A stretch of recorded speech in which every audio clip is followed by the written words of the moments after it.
Greetings, welcome to the Rob&Blakey Commentary Box podcast. We are loud and clear on Welsh football. I'm Rob Phillips, I'm the former BBC Wales football correspondent, and the Blakey side of the podcast is former Wales International and Premier League player Nathan Blake. It was boiling hot, by the way.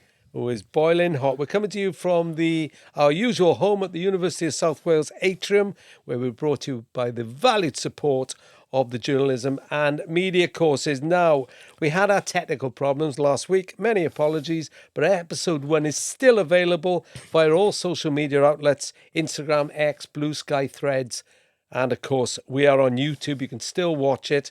Find us at all your usual podcast outlets, including Spotify. We do hope you've enjoyed our enhanced Novira Cymru League Premier coverage. Mark Jones is back later. Go on, Jonah. Yeah, come on, Jonah. And please don't forget, we'd be hugely grateful if you could like and subscribe. And we do want you to be part of this. So give us your thoughts on your club on social media. It's at Rob&Blakey on X. Reply to when we put the appeal up for your fans to get in touch with us. And what a few days we've got to reflect upon. Cracking wins in the opening EFL weekend for Swansea City at Stoke. Newport County home to Rochdale. Some belting goals in the Novira Cymru Premier League. But we have to start with that first all-Wales Championship game of the season in front of more than 31,000 at the Cardiff City Stadium as Cardiff drew 1-1 with Wrexham. What an atmosphere. What a finale. For those who've been on Mars, Wrexham took the lead early through Kiefer Moore, the Wales international, scored against his old club, and the Bluebirds secured a point with a spectacular 98th minute equaliser from Rubin Colwill. And as soon as Nathan Blake opens his mouth, you'll know that he was there trying to commentate in front of 31,000 people, Nate. Well, I wasn't commentating at that point when the goal went in. I was up in Barry Horn's face, giving him full Blake power because he was. It's probably the first time we've commentated together, and we called the game really fair. But then, as it started to drift towards the end, I was thinking, this could be a draw, right? Because there was just so much pressure from Cardiff, and I kept saying in commentary. The worst thing you can do at home, if you're 1-0 up to Cardiff, when they kick in towards the Canton end, is defend. You got to try and stretch the other team, right? But it was looking like they just weren't creating chances, were they, Cardiff? They were good with possession up to a certain point, but they weren't creating chances. And then, I was saying it, but losing belief, to be honest with you, right? I was just saying it because I was willing it.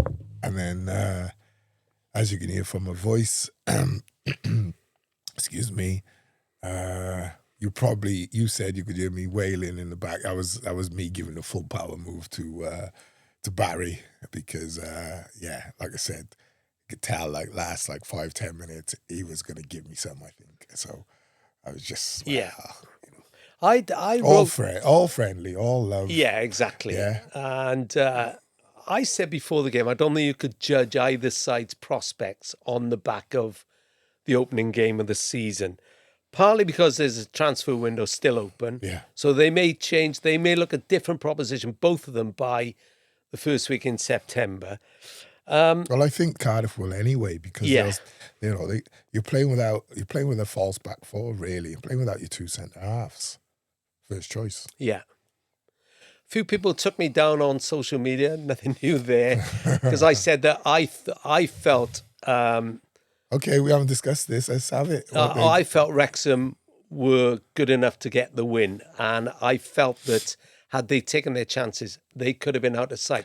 And they didn't have anything clear, though. This is what Barry said the same thing after the game. Sorry, Rob.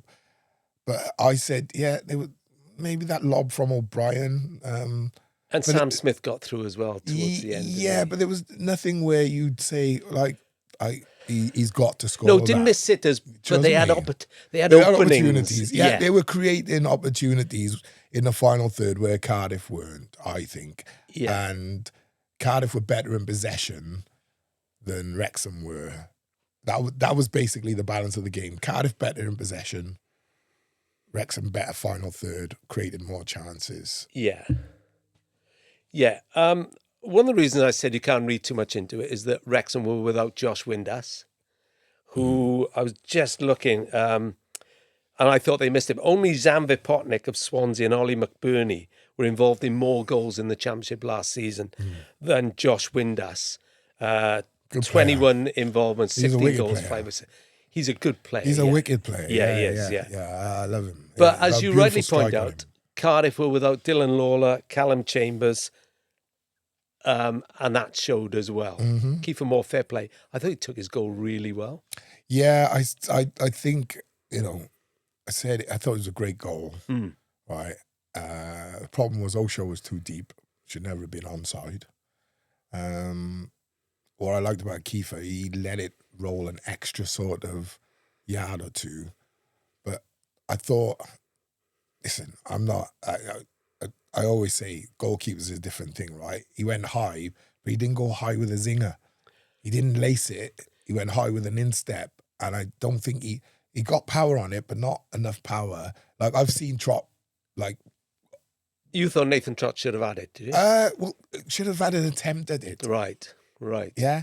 If he pushes it and it pushes it in, fair enough. But I just thought, like, he must have just done him all, ends up with the thinking he was going to go low, right? And he's just gone high with it. He's just done him like, he's just gone the opposite to what Trotty thought. But I think if you put Trotty in that position like 10 times, I'd say he probably gets the 5 or 6 of them. Do you know what I mean? Yeah, I'm not sure he expected it to go That's there. That's what I'm saying. He's done him with the thought rather than, I think he's expecting him to go near post, low, try and meg him, or across him is usually the one, right?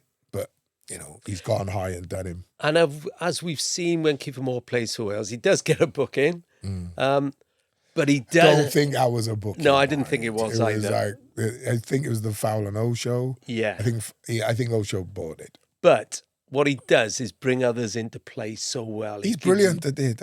I've said, me and you have argued once or twice with Rob. Excuse me, I sound like Harry Kane, don't I? Wow. I was going to say Barry White, but don't worry about it. Yeah, maybe it's a bit deeper than Harry's. But, sorry, what did you say? Forget it now. Yeah, I told you. We've argued in the past. Well, there's nothing new there. Yeah, what did you say?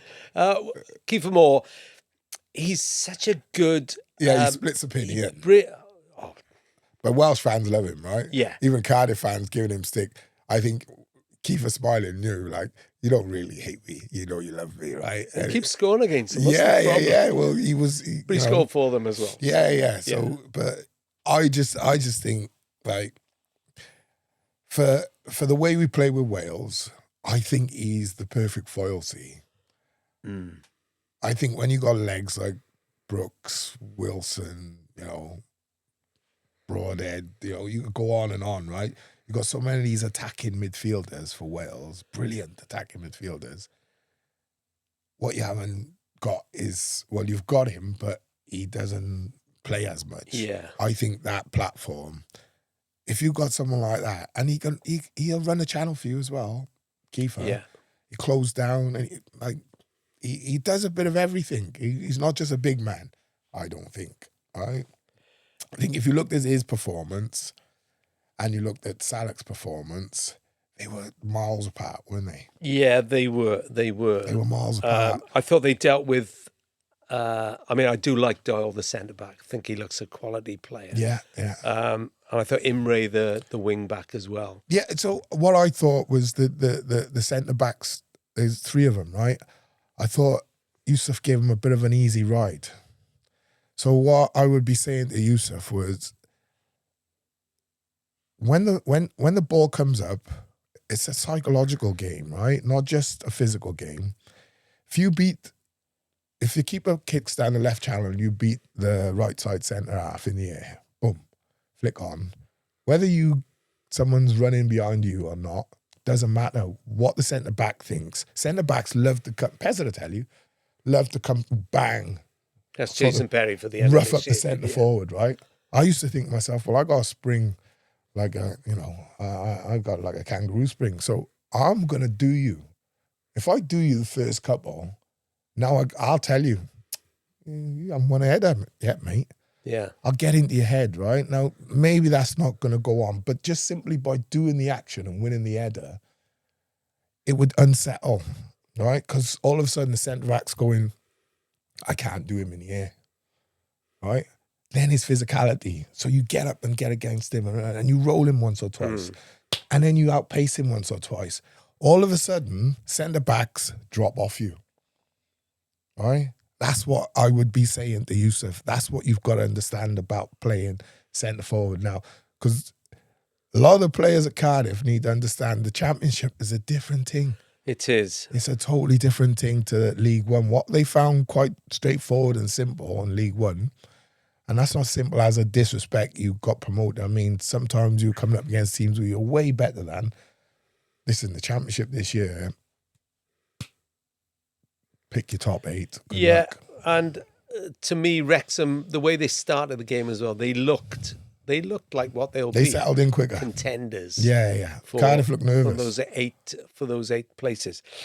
I think it's way one game don't. It is, yeah. And I said we're not going to judge them, but I just did. You got it.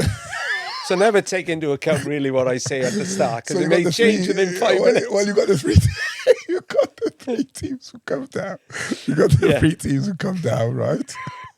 I'll never change. You got the 3 teams who come down. You got like the 3 Welsh teams. You've got Norwich. You've got Bolton. You've got so many clubs who have been to the Premier League or big Championship clubs. Preston, on form. And you know what it's like in the Premier League, they say 5 games is your 6 is your total limit of losses. You can get away with 7 or 8, maybe 9 in the Championship. But I think this year is going to be one of the best we've seen, honestly. That extra 2 places as well is just going to keep everything alive right till the very end for me. Yeah. But if you ask me to pick a top 3 like we did last year, I'd say, mate, you're going to have to wait till about November before. I think you're right. No, I think you're right. And what we haven't talked about yet was the Rubin Colwill goal. Not bad, was it? Sensational free kick. Think the keeper should have had it? Well, I saw some people on social media say Anthony Patterson, the new keeper, should he have got it? Arthur Okonkwo would have, they said. Yeah, I said that because I know Arthur Okonkwo was 6'5", and he got limbs for days. I don't think you can judge him on that, because I thought it was a sensational free kick. It bent away from him. It was, but the it was pace a as £10 well. million goalkeeper, mind. You're considered like not the elite, but you're just shy of it. I think if that's a lot of keepers, they're at least like the Kiefer Moore goal, they're getting close to it then. It was past him too quick, wasn't it? To be fair. Sometimes think we judge keepers too much on that. And I judge keepers I all the always time. judge keepers because I'm a striker. Yeah. And sometimes you got to sit back and say, that was you just admire the absolute beauty of what Rubin did, right? I don't think any other player on the pitch could have done what he did then. I absolutely agree with you. I think that's what stands him out. Yeah. I think so. His brother I love as well, but they made a difference, both of them, when they came on. Absolutely, and Rubes has only been back for a couple of days training, but he took control of the game. Yeah, he did. Right, and when that's what you're going to need from Rubin all season, like he did last season. Hopefully, without the injuries. Yeah, but he's got to run that team as the general. He's got to be the main man. Right, he kind of got to shift his sort of thinking into, it might be there already, but I would say, I'm reliant upon you being the top man, right? It happened last season. We seen it. He kind of shifted into, I'm the man, give me the ball. We need that from him again. Brian Barrymore said afterwards, he's huge. He is massive. And don't get, like his brother, don't underestimate what he done, when he came on as well. I think Joe will end up becoming one of the main central midfield players. So I'll throw this in now. Michael Pedler on X said, please pass. I said I didn't need any convincing about Rubin Colwill. I've always been a huge fan. You know that.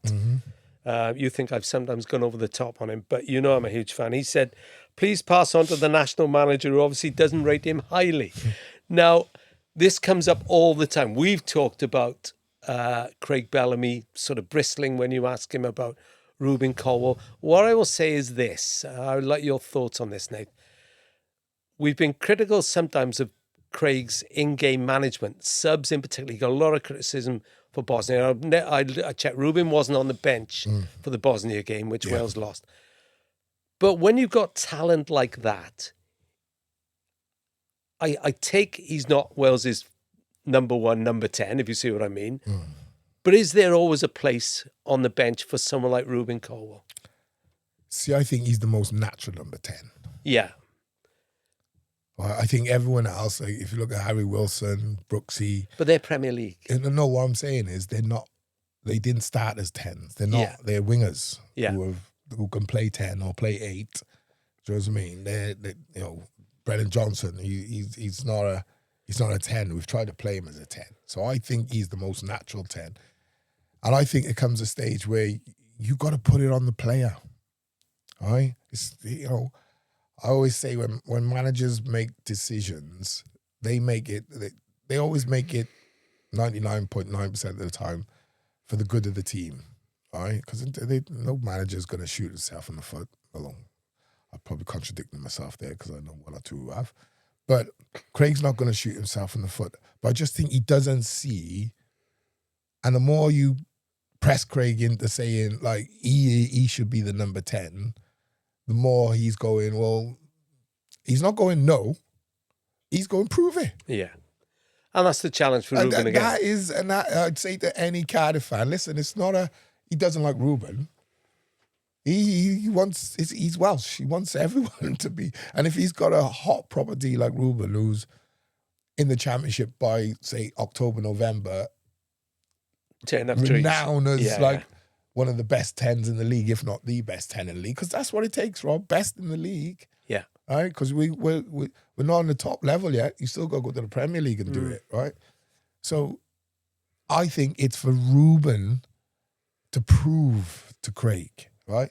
Play to the point where he can't leave you out. It's going to be interesting. It's going to be a big season. Because we keep saying it's a big season for Rubin Colwill, because you've got to think Harry can play 10. Brooksy can play 10. You know, Brennan can play 10. There's like probably 4 players in the Welsh squad who can all play 10.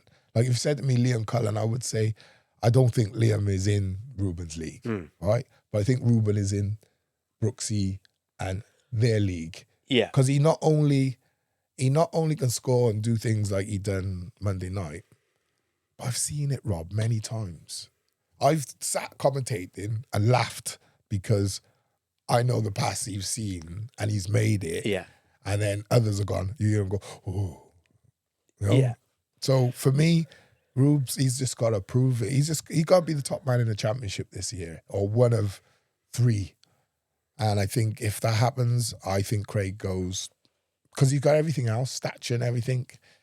And I think it was, where was it? I think it was Norwich when we got relegated. And I remember he'd done something and he went to shoot. I'm sure it was Norwich. And you know, sometimes in the ball, you go to shoot one foot and it hits your other foot. He'd done that and fell over and he looked really stupid. Well, it made him so angry. He vexed. He got up. And from that moment on, he was amazing. Right? That little bit of aggression in him. So make him angry. Yeah. Yeah. Like have his brother, like, give him a clip or something before he goes out. Well, we asked for fans to get in touch because we want fan involvement in what we're doing. Kyle, let me read out a few. Kyle at Branner2010 said, Wrexham play honking football for the money they spent. We tried to walk it in with 69% of the ball. I think he's a Cardiff fan. Fair result. Cardiff need a central defensive midfielder, winger and a striker. Phil Jones, 33, in reply said, I really like the way Wrexham play. They move the ball from back to front quickly and accurately, are physically strong. Their biggest issue is wastefulness in front of goal. That's on the one game. Aled Rexall 1 said, the result won't define either of our seasons. Refreshing to see a keeper like Patterson really commanding his area, punching and claiming the ball that came his way. Great that Moore is off the mark, but it still seems to have the same difficulties of last season managing games. Do you know what I think their problem is? Wrexham. Go on. No disrespect to any of the players, a lack of athleticism. Right, that's interesting. As in, they can run all day and they can close and they can fight with you. Because remember at the start of last season, we were saying how passive they were. Yeah. They fixed that problem. Then they started playing better football, went like late, quite deep in the cup, and played some lovely football. If they add pace into that squad, not one or two, but they got a couple of wingers who can catch pigeons, an alternative centre forward who's quick and can get behind. I'm telling you now, they're top four. Well, I keep saying it, Josh Winders gets helps a lot. Medwin Edmonds. Yeah, but Josh Winders is not quick. No, I know what you're saying. I'm not talking that. I'm talking. When I say athleticism, I'm not saying the boys are not good athletes. I'm saying sprinters, quick players, right? Because everyone knows the way the game is going, it's very much like a game of chess. More. Like we keep it a bit, you keep it a bit. What kills people is either unbelievable dribblers, going to open you up, an unbelievable passer who sees or a speed demon. Yeah. Medwin Edwards said, should have been at least 2 up in the second half, and that would have killed the game. Cardiff City played pretty football, but no penetration. Also, they look a bit fragile. Yeah, in defence. In contrast, Barry Jones, who's Barry 27, City on X, said, lots of positives for Cardiff. Great to see the fight back from the team, but still need 3 more championship players. Nearly there. Humph, who's ATOTHEBTO on X, summed it up. He said, as Wrexham fans disappointed, but a draw isn't a disaster. Looked a great atmosphere. Well done to all those who attended. And I'll just leave you with this one, Nath. HLTC on X said, I genuinely feel sorry for the people who don't love football. Yeah, when something you have no control over can give you moments of jubilation like this, why would you not want a taste of it? It's unreal. Be honest, we just love football. It's the best game in the world. Yeah. And I say it all the time. People who, I hear the other day, people going, oh, like VAR, rugby. And I'm like, mate, it's apples and pears. Yeah. You just don't understand. For a start, lots of us are from very different backgrounds to rugby players. Not so much now because there's more middle classes, but back in my day, many of us weren't. And there wasn't no politicians really involved in football. No one claimed, I'm a Villa supporter, or I'm a this supporter, or I'm a United supporter. It was like the elite were cricket and rugby, right? Even in Wales, you could say, right? So football was for like the ghettos, like the ragamuffins. I say all the time, it's the best supported game, and everybody now wants a piece of it because they realize not just what it is, what it does to people. And Monday was the kind of game I said, it's the kind of game I love new fans to go to. Not if you're Wrexham, you'd be gutted, obviously. But if you're a Cardiff fan or you went with someone because they're a Cardiff fan, you're bitten. You're in. It's what football does. This is why we love it. And you mentioned the Wrexham fans. Fair play. I did a phone-in on Radio Wales on Tuesday. Brilliant as well, by the way. And I spoke to Tommy Couse, the famous Wrexham fan, who got home at 3 a.m. To Denbighshire, and he was back in work at 6. Well, I spoke to... He was just awake to speak to me at lunchtime. Yeah, I come out of the ground quite late, and there's still the coaches were going, and walked to my car, and there's loads of Wrexham fans in cars and what have you, and there was a group in a minibus. And the guy... I thought he was going to give me some stick, but he didn't. He just said, can I have a picture? And I said, yeah, of course. Put my head in the van, had a picture with him, but there was like 7 or 8 of them. And they had like a 4.5, 5 hour journey back. Yeah. And I was like, do you know what, fellas? Respect. Big respect. Yeah. Safe travels. Get home safe. But do you know what I liked? It was a derby without the viciousness of the Swansea Cardiff derby. Do you know what I mean? It's like there was more of a respect thing. Well, I think it's partly because North Wales provides so many of the Wales fans and they I meet said on Wales exactly duty. the same thing. Yeah, I think it's like, because I've met more Cardiff and Wrexham fans. I don't meet many Swansea fans. Maybe they just don't talk to me. No, they do go. Yeah, but I know what you mean. Not in the numbers, those, the Cardiff They don't and seem Wrexham. to, no. But no. but that was, it's just my experience. Even when I was playing, I remember playing like under 21s, we played in Cyprus. And the first team played Cyprus. We went out with the first team and we met like loads of Cardiff fans and like, a few Cardiff, Wrexham. But I never, on our travels, did we meet many Swansea fans. One or two here or there, but it was never that many. No, they do go. There's more now. Yeah. But, Anyway, the great news is stop trying to sit on the fence, Rob. Back I'm just trying to again. give No, you I just think honesty. it was sensational atmosphere, and the Wrexham fans deserve a medal. And they'll be back in Swansea in a couple of weeks' time, and we'll do as much on that game, I can assure you, as we've done on this all-Welsh game. Yeah. Wrexham are home to Watford on Saturday, so not so far to travel, and Cardiff are at Derby, and I'll be there as well. That'll be a tough game, though. Yeah, I'll be there working. Right. Move on, because there were other games. Yeah. Last Saturday, Newport had a great win in the lunchtime kickoff. We'll get to that. But the EFL just got better on Saturday, because then Swansea pulled off a stunning comeback win at Stoke City, who included their former Swansea player, Ethan Galbraith. They paid, 10 million for him this summer?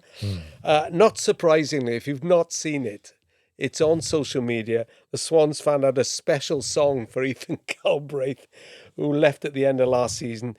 Very influential under Vito Matos last season.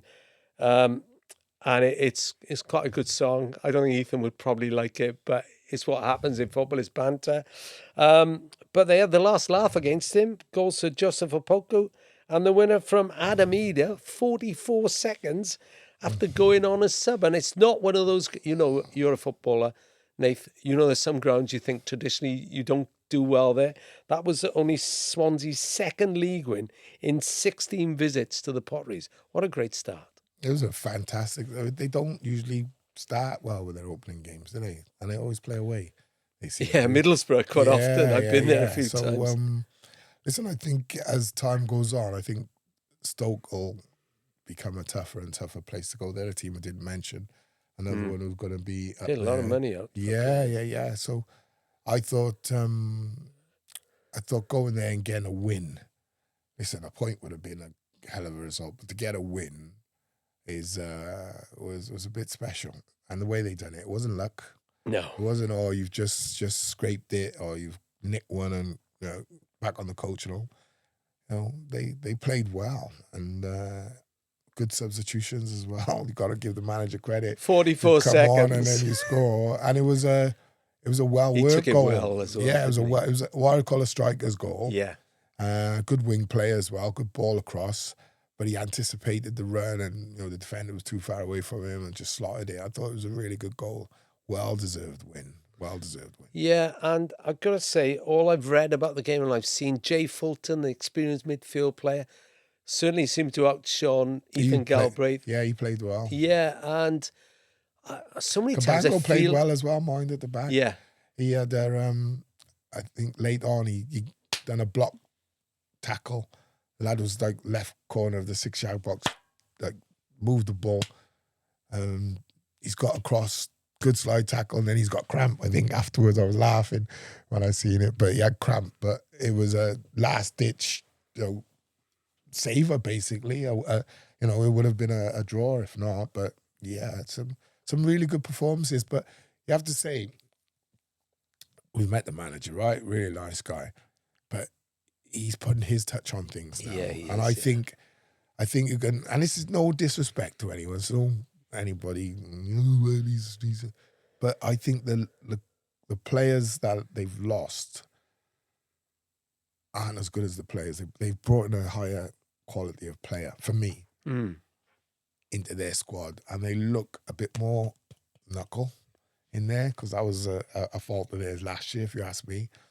They didn't have enough knuckle in midfield, but I'd say they got a bit of knuckle and They got a lot of playing ability as well. They've got a nice balance, Swansea. Well, a lot of happy Swans fans on social media. It's early days and they'll have a bad run, as most teams will, or all teams will. But what's it like as a footballer? Your first game is away at a ground where you haven't done well. You are buzzing, aren't you, with a win? You're absolutely flying. You know what I mean? You're on cloud 10 because, especially Swansea's record would have been spoken about prior.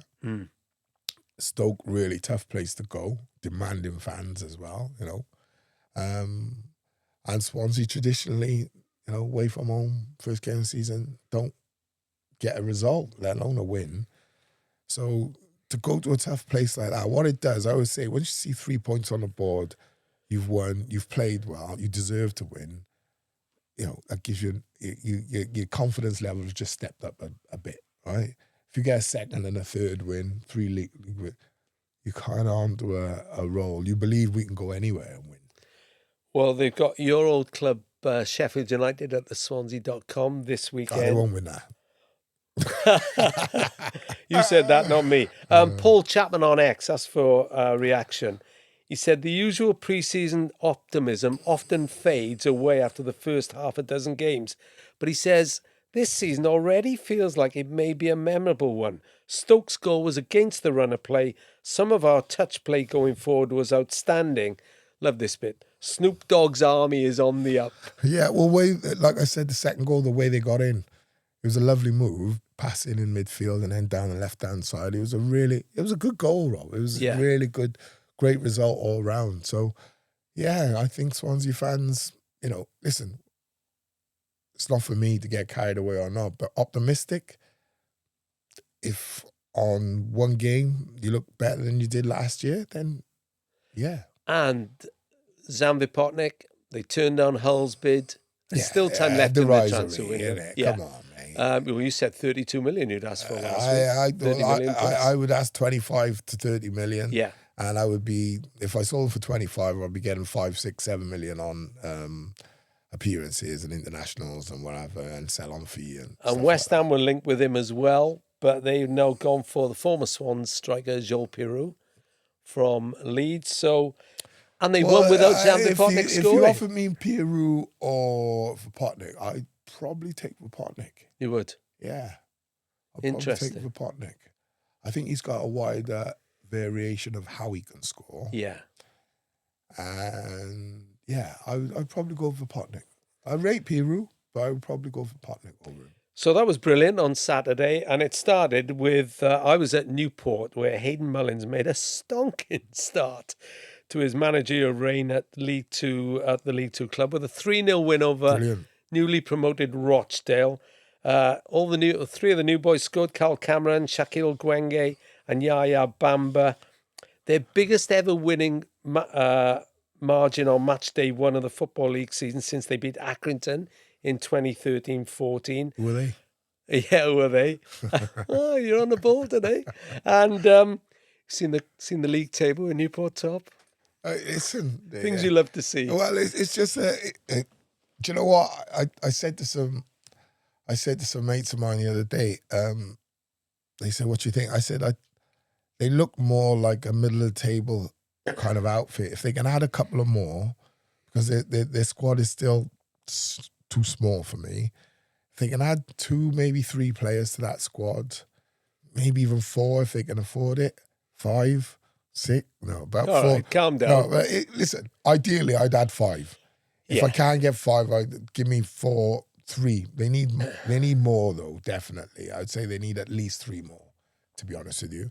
Because injuries come, and we've seen it last season, injuries come. Although I think some of the players will be more committed. And the reason why, I think, well, not the only reason, I think one of the big things is the way the manager's choosing to play. So we've spoken to managers and they say, it's the way I want to play. And I say, well, I don't play. I manage. So I manage what I've got. It's no good playing a style of football if it's not conducive to the players I've got to hand. And that, for me, has been a major problem. And the board at Newport should have like noted that. Right? They're putting themselves in harm's way, really, because the managers who they were bringing in are saying, I want to play this style of football. It's Pep Guardiola style, right? Listen, there's only one Pep, mate. So you haven't got Rodri. You haven't got, Aguero. You haven't got these players, right?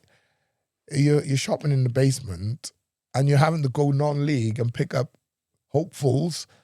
Hopefully they come in and perform, right? That's where you are as a club. So why would you then start trying to play the most difficult style of football that even at Premier League level, you don't see teams play from the 6-yard box and score in the other 6-yard box? Just listen, don't be embarrassed about letting your goalkeeper kick the ball long. Particularly with Christian Doidge up top. Winning a header or battling and picking up the second ball and playing from the halfway line forward. Well, here we go. I mentioned last week, Hayden Mullins had said that he didn't want his players playing academy football. Pragmatic.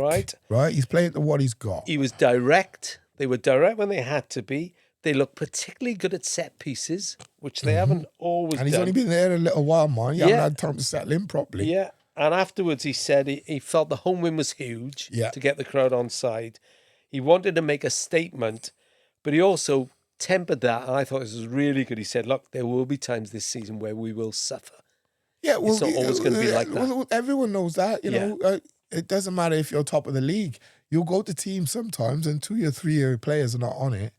And you're going to suffer. The idea is, you don't roll over and get your belly tickled. And they built the crowd up so much. You know this, Nate. The crowd, the noisy Newport fans are behind the dugouts. I think it's the best fans. I think they got the best fan base and the noisiest fan base in League Two by a pound for pound, by a country mile. Well, it was interesting. I've been to loads of their games over the last 10 years, but there's nowhere I go, and I'm not saying it because I'm a Newport Ringland Cardiff Ely boy. I'm not saying it because of that. I'm saying it because I think it's true. Yeah. Honestly. The benefit of getting the crowd on side, Rochdale's Bryant Bilingo was sent off after 2 yellers, the second in front of the dugouts. Yeah. And he'd be getting terrible stick from the Newport what happens is people bite, see? Yeah. So there was that section of fans, they're sort of Newport fans. They gave him a terrible time. Newport fans know what I'm talking about. They're like the old youth firm, right? They're like the old youth firm of back in the day. And a lot of them 16, 17, 19, 20, but they make such a racket. They got a drum going and they make it uncomfortable for the opposition. That's what I love. Yeah. Right? And they got to keep doing it. As Newport, you got to play to every advantage you got. And one of the biggest advantages you got is the crowd and that section. It's like the old chicken run, I say at West Ham. The bowling, right? Yeah. It's like, oh. On X, we asked county fans for their thoughts on the win at Rob&Blakey. Daniel said, first 5 or 10 minutes, I thought they were all over us. They were. We adapted and grew into the match. Great game, great performance. No fancy football, no boring football. He's on about what you were. Just football. He also says he has the Hayden Mullins now has the fans on board from day one. Mark Sadler took his son over and you could see all the players look lean, fit and ready to go. They settled quicker than Rochdale and won the contact battles and tackles cleanly. Andrew Morrison says county team showed us physicality, fight and determination. He says the most pleasing aspect was how county managed the game out of possession, tracking back, playing hard, and finally an organised defence, he says. And Jamie Preston, great performance all round. Absolutely loved the change-up in the style like so many others. He praised the man of the match, Harrison Biggins and Kieran Brennan, and finished that hopefully we can take this, he says, into Bristol Rovers next week. Last thing on Newport, I want to bring this up very quickly with you, Nath. Mm-hmm. Christian Fuchs, who left Newport just before pre-season, issued a statement the day before Hayden Mullins' first game in charge, when he actually went at the end of June. It didn't say a lot other than I thought it would say why he walked out, but he didn't go into that. I thought it was a bit disrespectful and actually a bit insensitive that the LMA would put out a statement from a former manager who'd left in June and the day before a new man has his first game at the helm. water off a duck's back, mate. Absolutely makes no difference because, well, the result, the manager, the team, the owner's not getting any stick. Because I think the fans are optimistic because you're looking and going, well, you're not trying to play out from a 6-yard box, knowing we're not that good, and we're shooting ourselves in the foot. We're now playing pragmatism, right? We've got players who can play, we've got players who can score, wingers who can run, strikers who can. We play to our strength, right? It's nothing worse than saying to defenders and that, play from the 6-yard box when they're not comfortable doing it. Okay, well, I thought the statement timing was bad form. Well, yeah. All right, no. I don't. What I'm saying is, I don't know why you would do it. No, but it had no effect. So no, absolutely. Like it's one of them for me. Hey, like you're free to say what you want. Water off a duck's back, mate. Yeah. Even though you had your hand over your head. Yeah. I was going down my back. Right, Mark Jones getting impatient. We need to get him on in a minute. But we've got to give Merthyr more than 20 seconds. I got picked up on social media for that last week. It's just not enough time in the day. Well, no. They were beaten 2-1 at Spennymoor on Saturday. Went down to 10 men. Paul Michael said the refs have got to be stronger. He said the 50-50s almost always went to Spennymoor. Will Spears was sent off after 45 plus 2.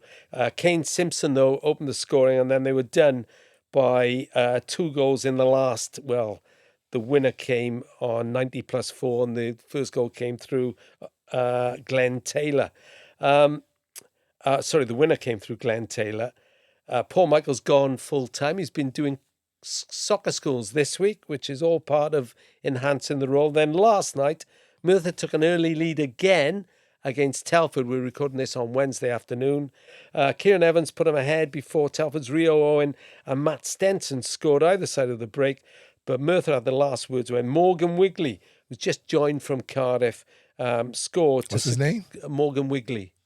Not related to Russell Wigley, is he? Oh, I don't know. Oh, it's his son. There we are. Go on, son. Two-way family favourites all over again. That's for the older listener. His dad was a hell of a player as a kid. Right, okay. Yeah, lovely, lovely man as well. I think he's a police officer now. Lovely guy, Russ. Well, that was a lot one of my favourite guys in the world, I tell you that now. Don't see him often. Just salt of the earth, man. So, young Wigley, good luck to you, mate. Really. Well, we got Lewis Twamley on the pod last season, didn't we? So maybe we can get Morgan on. Yeah. We like older relatives. His dad and I played together in the town team. Wow. And what have you. Newport schools and all that. We played the same position. And he often played in front of me. Wow, there we are. Anyway, Merthyr at 10th in the very early tables. So, not a great start, but... maybe next week you start with Merthyr then, Rob. We'll see what we can do. Well, regardless of the results, I'll put it out there now. See all you Merthyr fans, I'm going to try and get him to start with Merthyr next week, right? So let's see if he has the bottle to do it. Well, let's see if the producer agrees. Instead of the 10 seconds he's given you. No, it was a lot more than 20 seconds this week. We have been told. We do listen. So you are enjoying, hopefully, the Rob and Blakey Commentary Box podcast with myself, Rob Phillips, and my partner in crime, Nathan Blake. We're loud and clear on Welsh football as we come to you from the University of South Wales atrium, available on all social media outlets. Do watch us on YouTube or all your usual podcast outlets, including Spotify. And we wanted you to be part of it. I think we've shown that today. So please get in touch with us on X, on Blue Sky. We are at Rob and Blakey on X, at Rob and Blakey bsky.social on Blue Sky. We're on Instagram too. Right, we did enjoy the presence of Mark Jones last week. He is the voice of domestic football. He's a Scorio commentator. He is a known expert on the Novira Cymru Premier, and he's back with us today. How are you, Mark? Afternoon, Rob. Have you had a good Mark. weekend? Yeah, great weekend. Just, I know it's a little bit off our subject, but Nathan was on about Russell Wigley. He's actually captain for me when I first managed in the Premier, in the Welsh Premier, then it's now the Cymru Premier. He was captain of Port Talbot, and he was like... Did he play left side? Oh, superb midfielder. Lovely superb. run with the ball, wasn't he? Athletic. And his lad played for Barry. He did, yeah. In the Cymru Premier last season. Is he a left footer? Quick. both Russell was quick, Russell was. and he's got I think, that'll be a One great as move quick for as him. me, but he was quick. Great move for him at Merthyr. I hope he gets a bag full of goals and goes I think it on. was his debut, wasn't it, against Telva? I'm not sure he think played so, in yeah. the first game. So well done, Morgan Do you know when you Wigley. play with people when you're older and like when you're younger, there's people you played with could have made it. Like Russell, I put in that category. Yeah. Aye. Sometimes you're just a bit unlucky, though, isn't it? Do you know?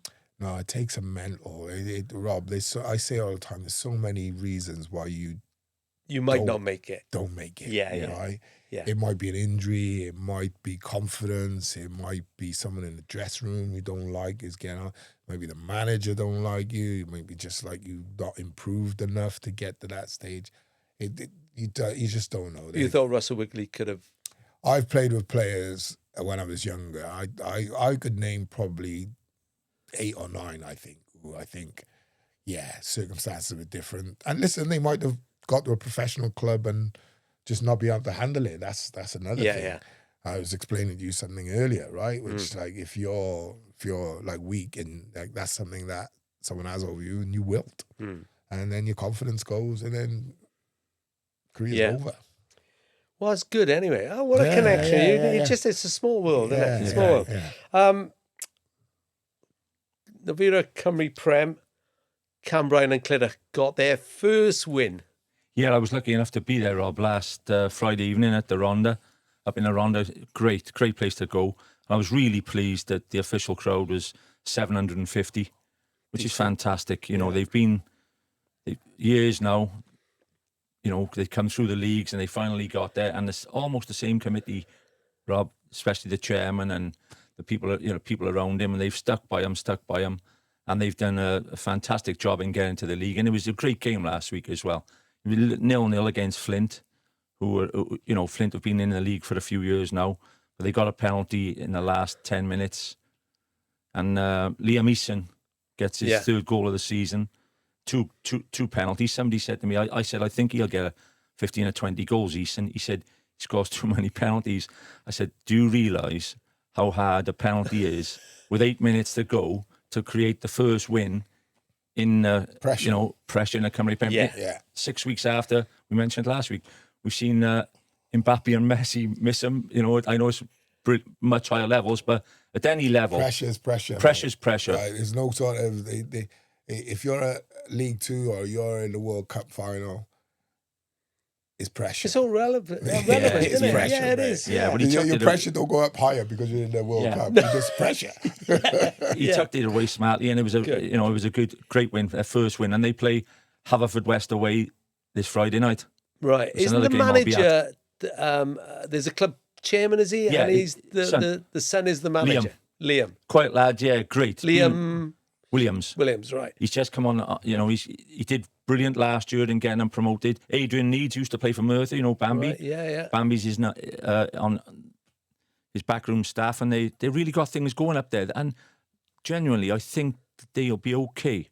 They will be okay. Nathan talked early on about strength in different departments. They got strong centre backs. They got a strong, top man up the top, and they got legs in midfield. And if you got goals, like you said, It's a simple game, isn't it? Well, Ashley Evans is there now. He's getting on. Ashley again. He played it for years for Merthyr and Penabon, but he adds that stability in that 6 role. And I watched him last Friday evening, and he's just pointing out to the goalkeeper. A few of his goal kicks at the start went straight. He said, "Put it right, put on the right," because the right wing back, the lad Edwards, Dylan Edwards, Gareth Edwards' grandson. Superb in the air. Superb. I won't see many beat him in the air, but it'll be a good game now this Friday evening down at Haverfordwest. Honestly, mate, I'm loving their knowledge already. We've said it for ages, but now Jonah's here. We should. There's a Friday night game. They do have Friday night games on a Saturday. Yeah, we'll go. What we are will. you doing Friday, Jonah? I can't afford the beef burgers, sorry. I've seen you in warm-up here, you and Rob. There's only 2 teams on 9 points. One of them is Barry.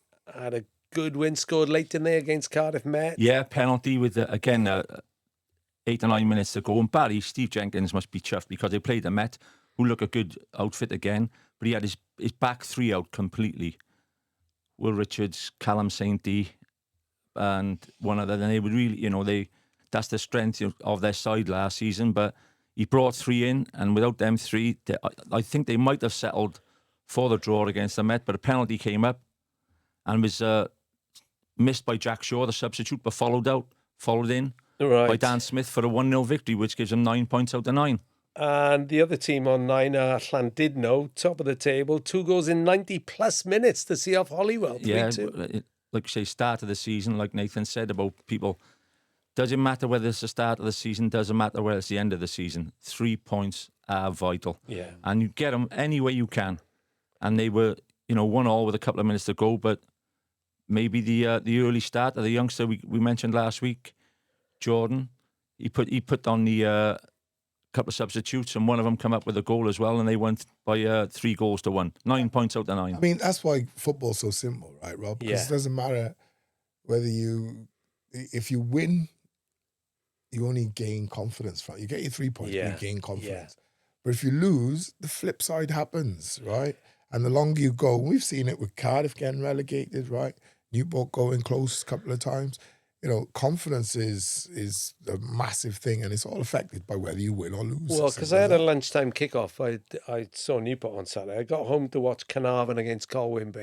3-0 win for Carnarvon. Danny Gossett got a goal. What a play he looks, by the way. Jack Clark, Adrian Chizovic, used to be Wrexham and TNS. Yeah. But there was one moment in the game, Danny Gossett, I thought, was lucky not to get a red. You tell me. I think Danny is an aggressive player. And Nathan's just talked about teams in the championship saying you can be very lightweight. Your midfield have got to be tough. Danny Gossett is tough. Great footballer, ex-professional footballer, by the way. Had a bad spell in his life. He had to deal with cancer. Very, very serious cancer episode. Came back, luckily enough to play for us in a Wales C. And he was man of the match in that. He was man of the match in that. And he just is, I would say, though, he's a great, great footballer, but he also got a lot of Roy Keane about him. If you want to have a go, I'll have a go. You can't take that out of people or reduce it. You either live with it or you don't, right? Because there'll be games where the manager will know, without him, we probably would have lost today. Yeah. Because he's physically just gone and bossed people, right? And I say, you can't ask people who are aggressive today, I just need you to beat. No, that's the way he plays, mate. Right, accept it or change him then if you don't like it. Yeah, and if I'm over the top saying red, well, okay, I take that. But I was surprised with VAR light. They didn't even look at it. I think, Rob, because even I was in the English language commentators on Scoria, and they both said, I think Tommy Morgan was one of them. Tommy, and Mike Davis, yeah, and they both said, got away with that one. And I felt the same. I winced a bit when I saw the challenge go. Admittedly, I've only seen it on TV, so... I don't know whether the referees have been, but you know what, Rob? Since the World Cup, I think I've watched about 7 or 8 live games. And am I right in saying I just think the referees are letting a little bit more go? I think we were all moaning the last couple of years about if somebody puts their hand on your shoulder, right? Or you can get a yellow card. If somebody trips over, they're giving yellow cards. It'll make the game better if they just take the pace, take the heat off the players a bit, and let's get a little bit of physicality back into the game. The game is physical. What's happening is people who don't play the game come in and try and alter the game. And yeah, we know the game has to move forward, but every manager, every level will always say, I say it all the time, the one word you'll hear them say in interviews after a game, win, lose or draw, is aggression. Yeah. We weren't aggressive enough. We weren't aggressive in possession. We didn't run aggressively. Or we were strong. We were aggressive in the tackle. We won our battles. We got forward. Aggression is part and parcel of the game. So I think what's happened is they've tried to turn it into just like football. And that's with the problem with some of these managers who are playing this perfect football. It's not. It comes in all shapes and sizes, mate. I think it's better as well for the referees. It's better spectacle. Yeah. I think what happened as well, and I hate this. One thing I can hold my hands up and say I never did. I've gone through on keepers and like anticipated the challenge and it's come and you go down, right? But what I've never done is pretend. No. And what you seen at the World Cup was this. Say Jonah's a referee, I go down. Seen a lot, and it's embarrassing, you know. Yeah, well, it looks like they're putting a stop to it. Yeah, well, they got to. Yeah. They got to, because it does a lot of fans' head in. You know, you're all right if you're the team that's won the penalty, and then you see the replay and you think, oh, that's but if it's against you, it's not just you. All the other teams are going, that's a disgrace. Yeah. You know what I mean? So it's not good. I'm glad to hear that referees are letting a bit more go, because it needs to, because, you know, football is, you know, part and parcel. Yeah, and you can't deny Carnarvon were good value for. Oh, great value. For the win, yeah. I mean, Richard Davis will be happy. Yeah. You know, they've had a good start of the season, a very good start of the season. Only the one defeat, the Penabont. Again, Rhys Griffiths' team had a fantastic win last Friday evening, 3-0 down at Haverfordwest. They're at home to Llandudno this Friday evening. So they are, you know, suddenly making their mark rather quickly. We said last week there's been, you know, some input into the club to change the club, and it looks like it's happening rather quickly. TNS, of course, in fourth, just edging away. A 1-0 win, and unlucky for Britain Ferry last week, but TNS... Danny Williams goal. Yeah, Danny Williams, Win it by March again, TNS. That's what I said It's last his year. favourite subject. Yeah, that's okay. Yeah, but I think the word could be that they may not. I still make them red-hot favourites to win it. I think Craig Allison, their manager, will tell you he thinks it could be a bit of a battle this year. Yeah, it needs to be. Oh, yeah, definitely. That's nothing to do But with TNS, because I think no. TNS Yeah. is for others to catch. Yeah, they set the... Yeah, exactly. They do. Set the mark. But I don't still they? think that first argument, you Nick, I still think we take too much stick. I said about 8 years ago, yeah, Connors Key won it twice, but Celtic and Rangers win the Scottish League. Barcelona and Real Madrid win their league. You know, there's a lot of leagues, right, where only one person wins a league. Yeah, but I would say to you, you don't follow that example, do you? You don't follow the example of the worst case scenario. You follow the example of the best case scenario, which is the Premier League. The Premier League is voted the best league in the world. Yeah. Why? Because you've got Man City who can win it, Arsenal can win it, Man United can win it, Liverpool can win it, Chelsea can win it. I won't say Tottenham. Sorry, Tottenham fans, don't think you're quite there yet. And now if you go Champions League now, whereas you go the top four, you could say the top four before, right? Yeah. But now you got like a top 9. Yeah, but usually the most wealthy are there or thereabouts, aren't they? Yeah, but that's not like everyone's got wealth in the Premier League. Yeah. I think the difference with the Welsh League was TNS seemed to have more wealth than anybody else. Oh, they right? have, yeah, and that's undeniable. And good players, and a good you've got to find a way to counteract it. Yeah. Otherwise, they're just going to keep winning the league. And what it does to the outside world, it kind of makes your league look a bit, it's the same team winning. Like we say, no disrespect to Scotland, but Celtic and Rangers winning the league every year. Like Hearts gave we a were all going, challenge. come on, Hearts. Yeah, they did. You know what I mean? Yeah, if you're definitely. not a Rangers or Celtic fan, you're going, come on, Hearts. When Aberdeen win it, come on, Aberdeen. But as you say, the thing is, they've got and you're saying there's more investment in Penabont. Yeah, and the word is there could be a bit of investment in a couple more clubs as well. I'd like to see someone else. I'd like to see over the next 3 or 4 years, 2 different teams win it over the next 4 years. Yeah. And TNS still be in the battle. Penabont come into the battle. You know, all of a sudden, then you got 4 or 5 teams at the start of the season. You go in, not sure. Yeah. If I was a betting man, I don't know where I'd put my money. Meanwhile, at the bottom, there are, 4 clubs without a point yet. Flint Town United, Haverfordwest, who we mentioned, Holywell and Trevelyan. It's hard, isn't it, for someone like Trevelyan? Yeah. It is early, yeah. When they come in, and exactly, like Nathan said, the season, you get your top clubs, you get your bottom clubs, right? But the big thing is, especially if you're one of them 3 clubs who've just come into our league for the first time, don't panic too much. You've got to sometimes have faith. You can come in. Everybody has a bad spell. Perhaps they're having a bad spell in the first 4 weeks. What they need. Every one of them clubs down the bottom. Haverfordwest have been through it. bring them out and they'll end up in the top half. I don't think I have any doubt. But for the lads in charge of the 3 clubs down the bottom, that first point comes along, like you said earlier on, about confidence. It creates a bit of confidence and they might go on a bit of a run. It's just new ground so far. New ground to the players, to a lot of the players. They might have never even played in the league before. But once they get around the place, once they get, the players they're playing against and they get used to it, let's have a look again in, another 4 games' time. If they haven't got any points in, then's the time to start pressing panic, but not yet. So are you going to sign autographs this week, Mark? I don't sign autographs. I've never have, Rob. Oh, selfies then. Go on. No. You're famous now. You're on the Rob&Blakey Comedy Box. Never have, mate. You're famous now. He's made you famous. Where are you going this weekend? You're trying to say that about me. I made you famous.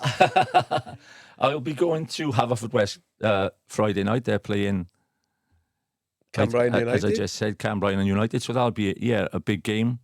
And I might just pop in on Ammanford Saturday dinner. Ammanford. That's the 12:30. So Yeah. is Scorio are you Scorio with Haverfordwest? No, I don't. You get the highlights of every game. Right. I don't know if we're doing a live one this weekend, Okay, but the highlights are still on. Ammanford live is all the time. 12:30 game on the BBC iPlayer. I think it is. Yeah, it is, yeah.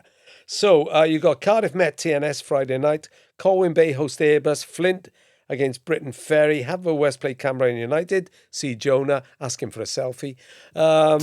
Holywell against Barry, Penabont play Llandudno, and it doesn't get any easier for Trevellyn. They host Carnarvon, but don't panic is the word from Mark Jones. And it's Ammanford Conisky 12:30 on Saturday. Very quickly, Jonah, Welsh Cup this weekend. Yeah, tremendous. The second qualifying round of the Welsh Cup. It's a dream. Like when it's the first round of the FA Cup, they're still playing. They played that last Saturday, didn't they, or the Saturday before, right at the start of the FA Cup, and for every player playing in it, local clubs, you're on about clubs in Ely, on about in Grangetown and the likes, they'll be playing in it, and they love to go as far as they can. If you get to the third round, usually the start, when the Welsh Premier clubs come in it, and you draw one of them, that's almost the equivalent of winning it, isn't it? Well, you should know, he won it. You won the Welsh Cup, didn't you, with Cardiff? Twice. How did I forget? Yeah. Great. I loved it. Well, Listen, I always say I don't care when people go, oh, Johnson's paint or this or that. Listen, if you win it, winning is, in football, it is tough to win. You've got so many other teams in that cup competition. You've got so many other teams. And they go, oh, yeah, but you're the biggest club. Like, yeah, if that was the case, Man United would win the Carmarthen league and the Town FA won it Cup once every as year. well. Yeah. I was the manager. Just thought I'd tell you Oh, that.